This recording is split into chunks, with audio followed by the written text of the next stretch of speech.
What's going on, guys? Sam from Tuned Auto, and today we're going to be doing spark plugs in an S55. This is an easy DIY that you can do yourself. It requires just a simple set of tools, socket set, e-torque set. The socket for the spark plugs is special though. You may not have that. I have it right here. So you'll need a 14mm 12-point socket. So I've used this a lot. I normally use this on an extension, which I just happened to lose a second ago. Right here. So what I normally do is I will put this on and I'll use electrical tape, because when you're trying to pull it off the socket after on the spark plug after you've installed it, it tends to pull out and it gets incredibly easy to remove this. So the alternative that I'll be using today is this swivel, and so this is basically the same size socket, except the extension is attached, and this makes it just way easier to get this. It's really inexpensive. I'll put the link to this in the description, as well as any other tools you'll need. I'll put that in the video as well. And then when it comes to reinstall, I'll put the torque specs as we go along. So let's just kind of hop right into it. First thing we're going to need to do is we have a couple braces to remove. We have the carbon fiber brace here, aluminum brace in the back, covered by these plastic coverings. So we'll remove those, some of these rubber gaskets, as well as the plugs for the EDC in my case. There is going to be some maybe slight differences from when we get to the charge pipes. As you can see here, I have aftermarket intakes. If you have the stock intakes, you may have to remove the air box and able to get to it, but that's going to be really the only minor difference between my vehicle and yours. Okay, so first thing we need is a 10mm. These turn 90 degrees counterclockwise. You can actually take it, it's probably easier without this end on it.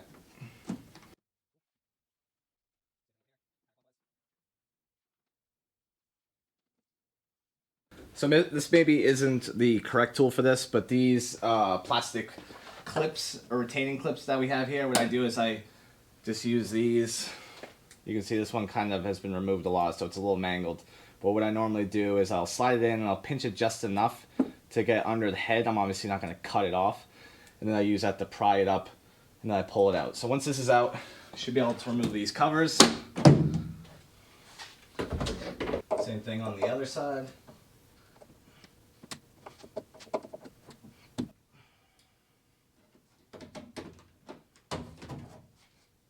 Now that we have those two covers removed, we can take out this rubber gasket here.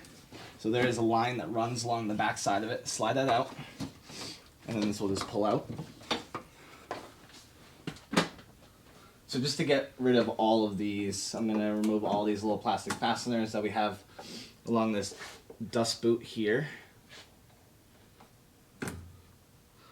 Again, I'm being somewhat gentle not to break them.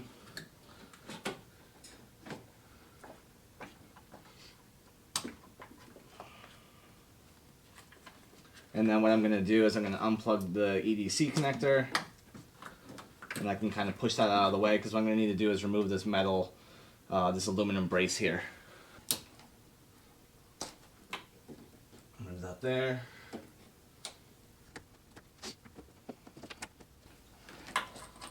And that pulls right out of the way. So now we're going to remove the carbon fiber brace. You need a 13mm socket. And there is a total of 8 bolts altogether that we need to remove.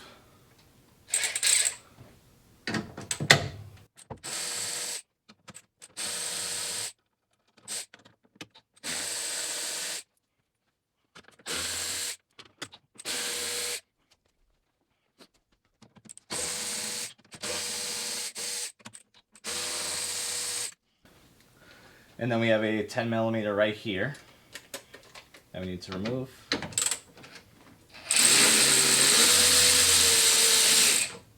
And with that, what I normally do is I'll slide this out of the way, and I'll just install this right here so don't forget it. Cool. Let's slide that right out of the way. So to remove the aluminum brace, we're going to need an E12 as well as an E14.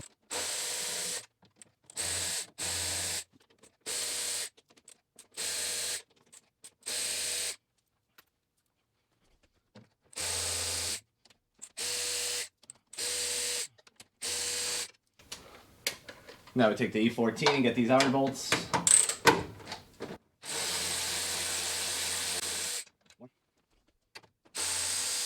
And then in the back here, we gotta remove these two little plastic covers. Take a flathead and just kind of push them out of the way. And this is a 16 millimeter.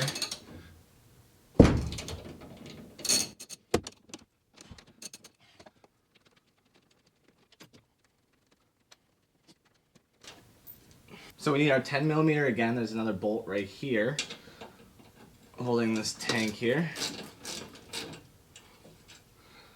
Same thing as the other one. What I'm going to do is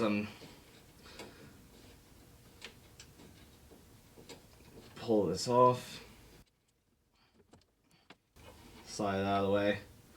I'm going to reinstall the bolt on here so I don't lose it. Oh, and I actually missed the bolt on this side.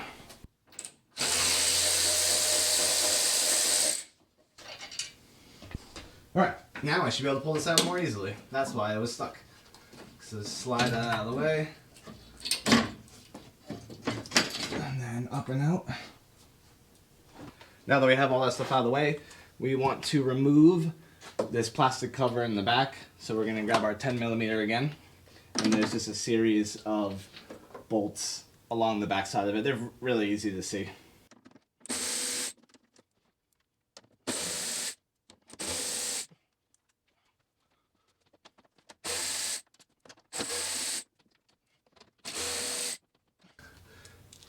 Okay, now we slide that out of the way.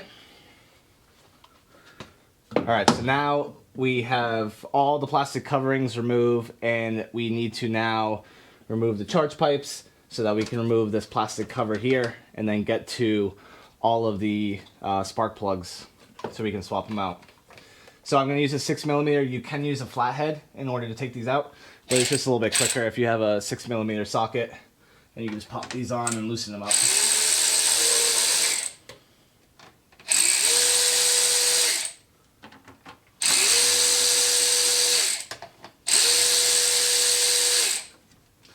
Right, so those are nice and loose. And now here's where the fun part comes. So you can see one of the bolts right there for the charge pipe. And then we have another one. Let's see if we can see it. Move the camera a little bit. Alright, so what we need to do is we need to take an E10 eTorx socket and a lot, as well as an extension.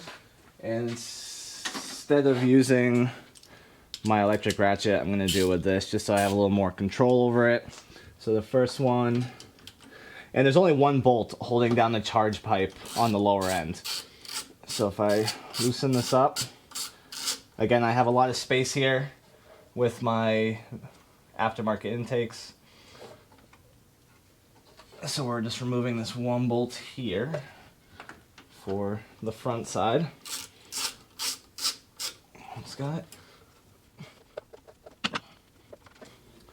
So there's the first bolt, and now I should be able to pull this out. Remove this plastic clip here, holding on this tube.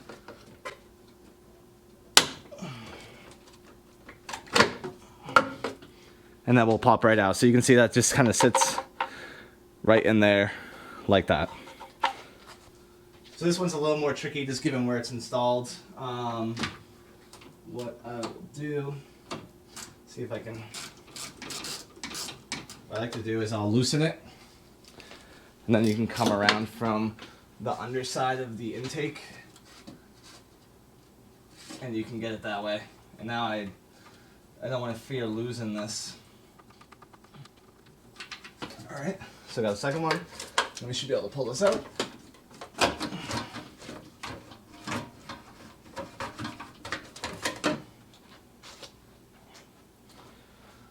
Let's see.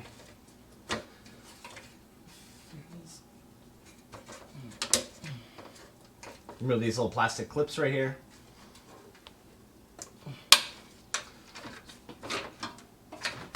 There we go. I think it just needs to be moved a little bit. And then there is the second charge pipe. So to remove this, we can just kind of pull up a little bit. It's held on by a couple clips. This wire is a little stickier, so just make sure to kind of move that out of the way. Same with this mask plug. And now we have access to all of the cylinders. So what we're going to do is I'm going to one by one remove each of the coil packs, and I'm going to keep them in the exact order that I have them, and then we can start removing the spark plugs.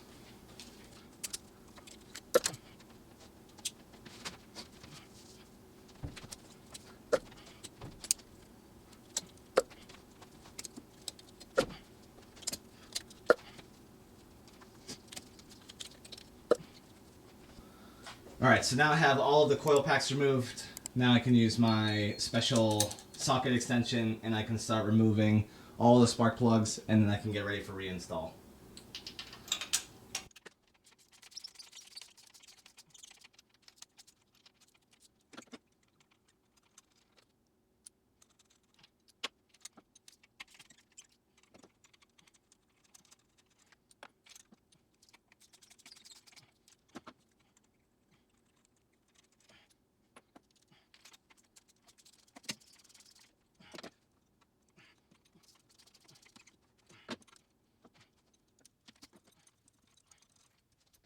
Alright, so yes, I smashed my head when I was standing up. I smashed it on the corner of the toolbox.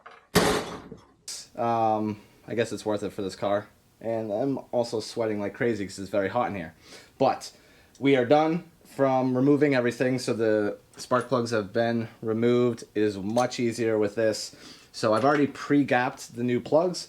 So what I'm going to do is I'm going to install them. Again, I'll have all the torque specs, and we will reinstall everything and start her up. My recommendation is, before you reinstall all the plastic coverings, the braces, start up the vehicle just to make sure you don't have any idling issues. And in terms of spark plug gap, so I've already gapped mine. I have a stock tune and I'm using the NGK plugs. Recommendation seems to be between 0.022 and 0.023. And this is for stock and stage 1 cars. I've seen recommendations for stage 2 users to go 0.018. So just do some research. Everyone has their own opinion on what it should be and what works for them. But in my case, I'm going to go with the 0.023 gap and see how that goes. So I'll let you know if that idles better. I did 0.022. I think some of my gaps were off. And I had some very strange idling issues with the stock tune. So if it works out, I'll put it in the bottom here of the video if that worked or not, and if the idling is good. So if that works out for me, that might be a good option for those of you that are stock or stage 1.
And that's it, guys. Super easy DIY. If you have any questions or comments, please leave them in the comment section below. I do my best to answer everybody's comments that come through.